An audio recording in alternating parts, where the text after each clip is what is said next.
ভারত পাকিস্তান মানে রাজনৈতিক তিক্ততা, নানা টানাপোড়েন আর সীমান্তের উত্তেজনা। সেই উত্তাপ সীমানা পেরিয়ে ছড়ায় মাঠের ক্রিকেটেও।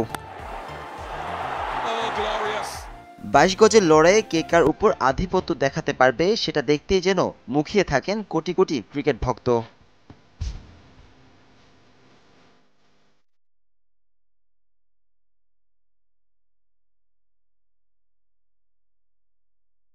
ওয়ানডে লড়াইয়ে দুই দলের ১৩২ দেখায় ৫৫ জয়ের বিপরীতে পাকিস্তানের কাছে ভারত হেরেছে ৭৩ বার। ৪ ম্যাচে জয় পায়নি কেউই।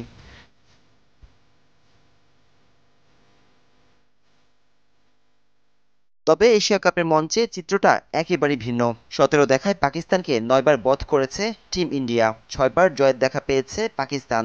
২ ম্যাচ ছিল ফলশূন্য।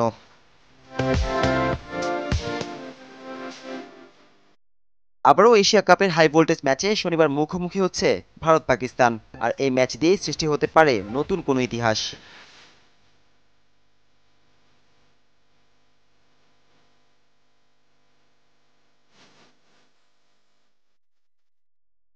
ভারতের বিপক্ষে ওয়ানডে ক্রিকেটে সর্বোচ্চ রানের মালিক পাকিস্তানের সাইদ আনোয়ার। ১৪৬ বলে ১৯৪ রানের ইনিংস খেলেছিলেন এই ব্যাটার। দারুণ ফর্মে থাকা পাকিস্তানের অধিনায়ক বাবর আজম রিজওয়ানরা কি পারবে এশিয়া কাপের মঞ্চে ভারতের বিপক্ষে পাকিস্তানের ব্যক্তিগত সর্বোচ্চ রানের রেকর্ড ভেঙে নতুন রেকর্ড গড়তে?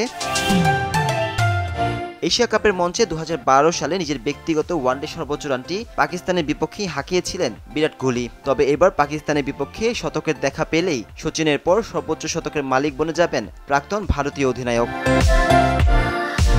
এশিয়া কাপে পাকিস্তানের বিপক্ষে সবচেয়ে বেশি উইকেট নেওয়া ভারতীয়দের মধ্যে শীর্ষে লিজেন্ডারি স্পিনার অনিল কুম্বলে। ৪ ম্যাচে তিনি ঝুলিতে তুলেছেন ৭ উইকেট। তার রেকর্ড ভাঙার সুযোগ রয়েছে পেসার জাসপ্রীত বুমরার।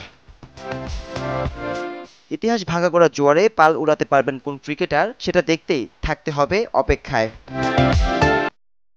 নাজমুস সাকিব, RTV।